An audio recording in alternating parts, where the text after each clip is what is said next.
Serial நடிகை ஸ்ருதி நாராயணன் அவங்களுடைய ஒரு ஆடிஷன் வீடியோ ஒன்று லீக் ஆயிருக்கு. இந்த லிங்க் உங்ககிட்ட இருந்தா தயவு செஞ்சு ரீஷேர் பண்ணாதீங்க, அப்படியே டிலீட் பண்ணிடுங்க.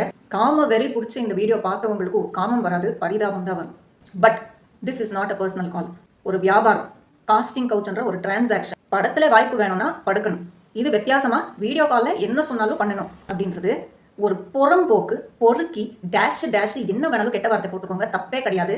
ஒரு பெரிய டைரக்டரோட மேனேஜர் அப்படின்னு சொல்லி ஒருத்தர் அங்கேருந்து என்னெல்லாம் கர்மாந்தரம் பண்ண வைக்க முடியுமோ எல்லாமே பண்ண வச்சிருக்கான். இந்த சைடு இந்த பொண்ணு கூட சிரிச்ச முகத்தோட அப்படின்னு சொல்லி பண்ணிட்டே போறாங்க. சத்தியமா இது பார்க்கும்போது மனசுல ஒரே கேள்விதான் வருது, ஏண்டா ஆடிஷன் என்ற பேர்ல என்ன வேணாலும் கேட்பீங்களா?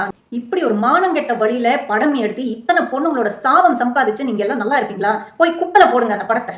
ஒரு பக்கம் நெப்போட்டிசம், ஸ்டார் கிட்ஸுக்கு கிடைக்கிற ப்ரிவிலேஜஸ், கான்டாக்ட்ஸ், வாய்ப்புகள் எங்களுக்கு கிடையாது. இன்னொரு பக்கம் இந்த காஸ்டிங் கோச்ன்ற கன்றாவையும் நம்ம பண்ண மாட்டோம்னு நடுவில் நிற்கிறோம்ல. ஸோ நான் என்ன மாதிரி பல நடிகைகளுக்கு இன்னைக்கு சினிமா வாய்ப்புகளே இல்லாம போயிருக்கு.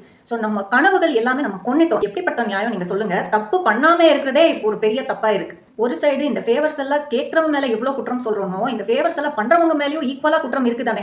ஆனா ஸ்ருதி அதுக்கப்புறம் என்ன சொல்றாங்க, இந்த வீடியோல இருக்குது நான் கிடையவே கிடையாது, ஏஐ வச்சு பண்ணிருக்காங்க அப்படின்னு சொல்றாங்க.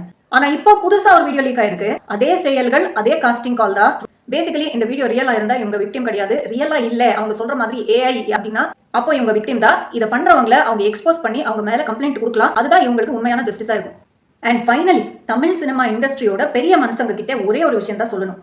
எல்லா நடிகைகள் சார்பா இந்த விஷயத்த நான் சொல்றேன். உங்க இண்டஸ்ட்ரி நாரி போய் கிடக்குது. First clean up your industry.